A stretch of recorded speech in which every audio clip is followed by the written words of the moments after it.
বালুক রানাঘাটায় লক্ষ্মী এলো ঘরে আমাদের যে প্রোগ্রামটা মাননীয় মুখ্যমন্ত্রী মমতা বন্দ্যোপাধ্যায় অভিষেক বন্দ্যোপাধ্যায় আমাদের দিয়েছে, তার এখানে এসে দেখতে পেলাম কাতারে কাতারে মানুষ এবং মহিলাদের সংখ্যা দেখেছে প্রচুর হারের মহিলা, 2-3 হাজার মহিলা এখানে উপস্থিত হয়েছে। তার সাথে এখান থেকে ভাইজান এবং সিপিএম কিছু বিজেপি সমস্ত এখানে 200 বেশি লোক এখানে এসে যোগদান করলো এবং মাননীয় মুখ্যমন্ত্রী মমতা বন্দ্যোপাধ্যায়ের উন্নয়ন সামনে রেখে তারা যোগদান করলো।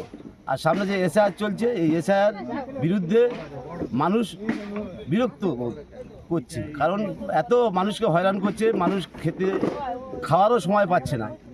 সেই কারণে মানুষ বিজেপিকে প্রত্যাখ্যান করে সিপিএমকে প্রত্যাখ্যান করে আইএসএফকে প্রত্যাখ্যান করে দলে দলে এখানে তৃণমূল কংগ্রেসে যোগদান করলো।